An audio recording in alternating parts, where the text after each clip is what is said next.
Café YouTube. Bon, je te fais une petite vidéo là, vite fait, entre deux courses, ou peut-être pas vite fait, parce qu'au final, j'ai pas l'impression d'avoir beaucoup de livraisons. Bon, bref, je vais pas te raconter ma life. En fait, bah, pendant mes temps de latence, Émile est toujours avec moi.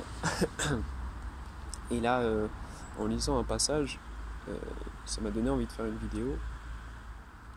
Ce passage, je vais te le lire et je vais aussi t'expliquer à quoi ça me fait penser.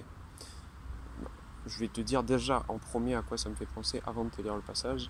En fait, j'ai une tendance, non c'est même pas une tendance, je ne vous vois quasiment personne.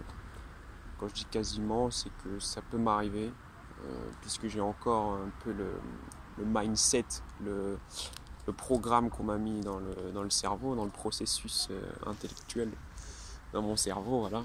C'est un processeur qu'on m'a intégré.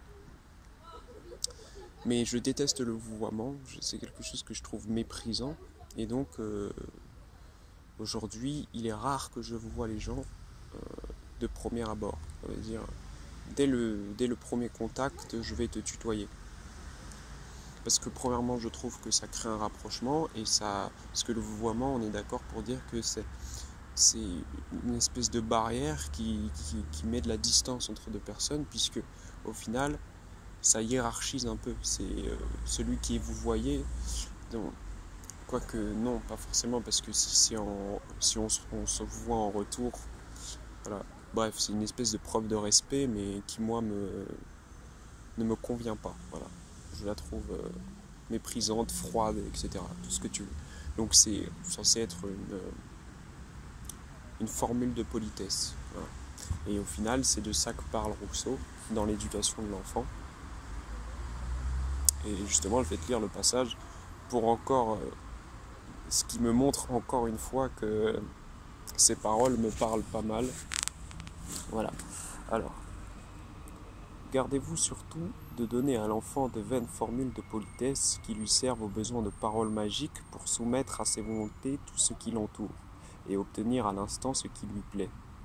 Dans l'éducation façonnière des riches, on ne manque jamais de les rendre poliment impérieux, en leur prescrivant les termes dont ils doivent se servir pour que personne n'ose leur résister. Leurs enfants n'ont ni ton, ni tour suppléant. Ils sont aussi arrogants, même plus, quand ils prient que quand ils commandent, comme étant bien plus sûrs d'être obéis. On voit d'abord que « s'il vous plaît » signifie dans leur bouche « il me plaît » et que « je vous prie » signifie « je vous ordonne ». Admirable politesse, qui n'aboutit pour eux qu'à échanger le sens des mots et à ne pouvoir jamais parler autrement qu'avec empire. Quant à moi qui crains moins qu'Émile ne soit grossier qu'arrogant, j'aime beaucoup mieux qu'il dise en priant faites cela qu'en commandant je vous prie. Ce n'est pas le terme dont il se sert qui m'importe, mais bien l'acception qu'il y joint. Voilà. Moi ça résume un peu. Non, je sais pas pourquoi ça m'a fait penser au vouvoiement, etc. Mais voilà. Petit passage à méditer. Méditer pas tellement, puisque moi je vois que c'est assez clair quand même comme raisonnement. Bref. Sur ce YouTube, Narbis.